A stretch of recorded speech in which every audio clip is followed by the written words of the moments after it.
Hello and welcome to the coronavirus update for the 3rd of April 2020. And there are now over 1 million confirmed cases, and the actual number of cases obviously is going to be much bigger than this, and 58,000 confirmed deaths. And today I'm going to be looking at, the bailout packages that various countries are looking at. And I'm going to be looking at America as a sort of case study. It turns out they're all more or less on the same magnitude relative to the size of the country. But in America, the bailout package is about $2 trillion. That's $2,000 billion. An absolutely astronomical sum of money. Just to sort of vaguely put it into perspective, the annual operating budget of NASA is only about $20 billion. So you could run NASA for 100 years off this sort of money. Or to send a probe to Pluto costs about $1 billion. Or to send a probe to Mars, to send a lander to Mars costs about $1 billion. So you could send about 2,000 probes, 2,000 rovers to Mars for this sort of money. And so the question comes, is it actually worth it? And so we're going to be looking at those questions later. But before we do that, we're going to take a quick look at the spread data, which was actually looking fairly rosy for America a few days ago when I did my last update. Now, the American data, of course, is still sort of spiking up hugely, but if you look on the day-on-day increase, as a sort of percentage, it's going down, down, down. This is the American data here. It's going down, down, down, and so one of the numbers that I wanted to get across is how low does this number have to get before you don't get any more cases? And the way that you get that is fairly simple. So this is day one, and the cook-up time for the virus is 14 days, 2 weeks, ish, right?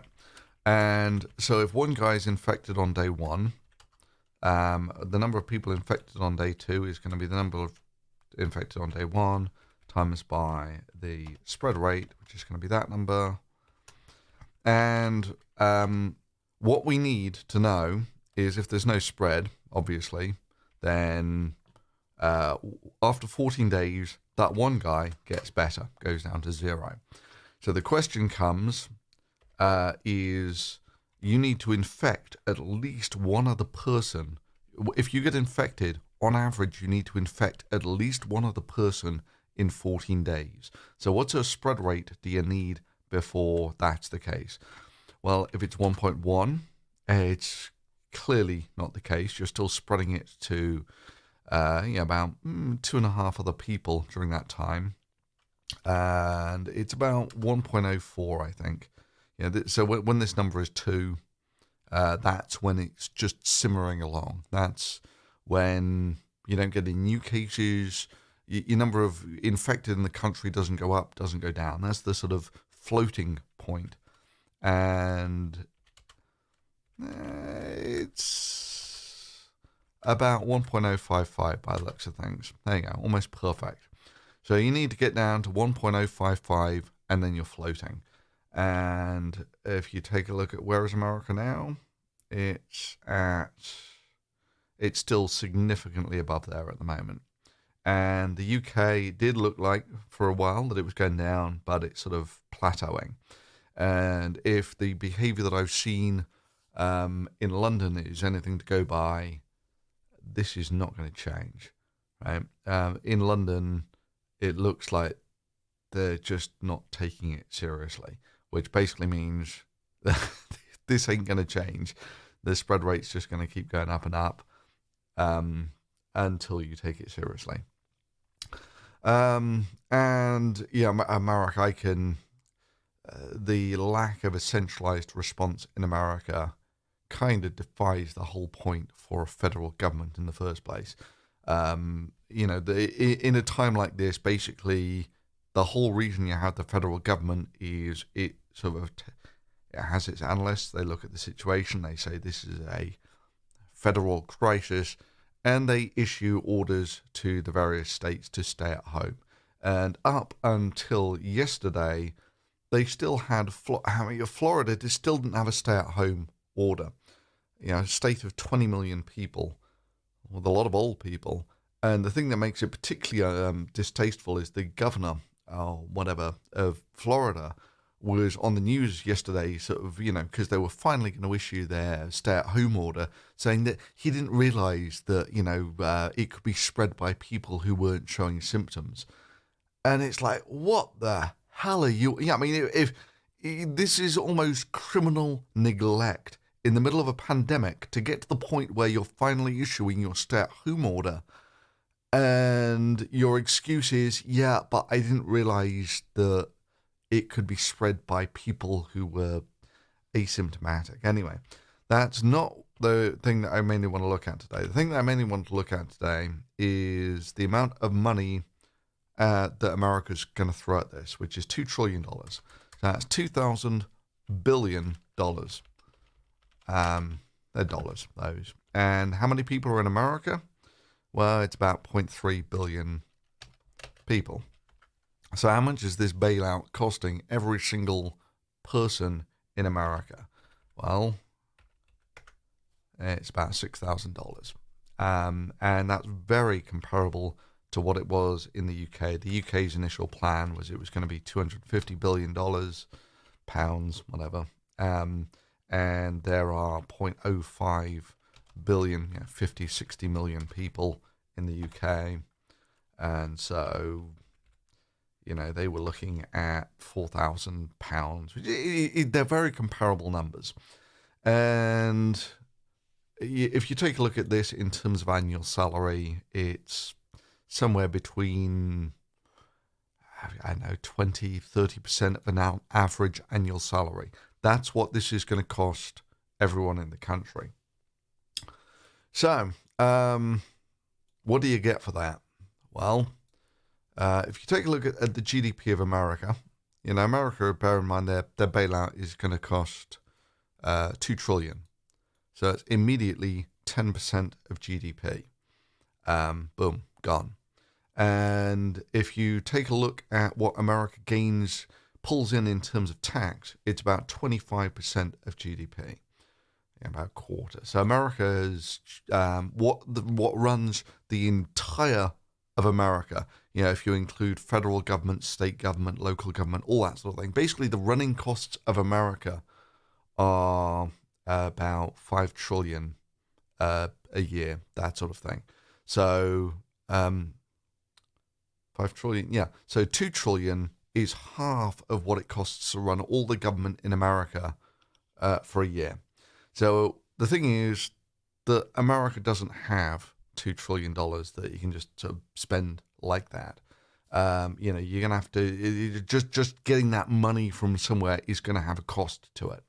And essentially, there are only two ways you can do it. You can print more money, which basically just devalues the currency and is essentially it's taxation via the back door. Or you borrow the money, which has costs in itself. But let's just say it's going to be a print more money, devalue the currency, and then you give that money to everyone. What do you get for that? Well, the thing is, if you don't do anything at the moment, the economy is basically shut down at the moment. So GDP is arguably flatlining. Apart from it would be going down, because the thing is, there's a load of small businesses in America, and small businesses function in very much the same way as people do. That they take a long time to grow up, and when they die, they stay dead for a long time. They don't come back from the dead. They do come back from the dead, but fairly slowly. So the thing is, if you wipe out all of your small businesses, they essentially stay dead for good. So what you're doing is you're trying to keep all those small businesses alive. So you're taking a 10% hit to the GDP in the hope that it's going to keep on growing after all of this. And that's essentially what you're buying for your $2 trillion. Now, those are very much, what this would look like. You would go down about 10% and keep on going. Whereas if you did nothing, you didn't bother with any of the bailout or any of that sort of thing, then this would, flat line, and then once all these people go out of business, it's going to start going down, and probably significantly. So that's what the goal of all this $2 trillion stimulus, or the £250 in the UK. Europe is doing a similar sort of thing. What if you sort of said, okay, we're not bothering with saving any of the people. We're just going to do the the herd immunity strategy that you have from places like, well, it used to be the UK. America looked like it was going this way for a while, and Sweden is the only one left in the sort of herd immunity strategy, and they don't look good at the moment. They look like they might have seriously misjudged this one. So this is what Sweden's looking like at the moment. Yeah, how's the herd immunity working out for you, boys? Anyway, so the thing is that from the second you issue your stay at home, everyone around the world looked basically the same. About 2 weeks, and you sort of get it mostly under control. After that, you got to wait for about a month before you get into the sort of China situation. China is the discontinuity from, actually, South Korea is maybe an example. There we go. We'll take South Korea as an example. It takes a couple of weeks till you get it under control. Then it looks like you're not doing anything, and then it eases off very quickly. And then you've got to play the game of whack-a-mole afterwards, but you've got it mostly under control. And you'll recall about a week ago, I was saying that Italy had it under control, even though it looked like there was nothing. Yeah, they're starting to flatten out as well, as is Spain. They're showing signs that this is easing off. UK I've not looked at. What's UK? Just, yeah, okay.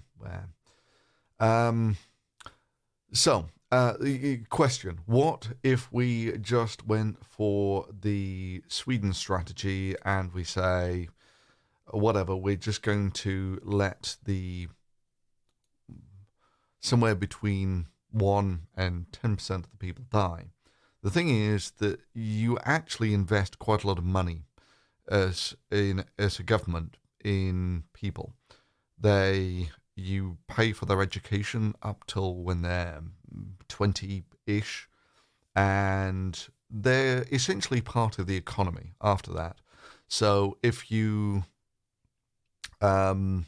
just instantly remove 1% of your population, the rate of growth of your GDP, first degree approximation, also drops by 1%. All those people, 1% who are running businesses and the such like, those businesses go out of. So a good strong growth is a few percent. And so you'd be wiping that off the economy, but you're doing that for, if you do that for a decade, then that's the same hit that you're going to take as sort of putting in the 10% now. So yeah, I mean, just ignoring the human cost that, what does it say about your country if you're willing to say we're not a country where people want to stay at home? We're basically what Trump was saying, that we're a country that wants to get back to work. Damn this 1%. What does that say about you as a nation?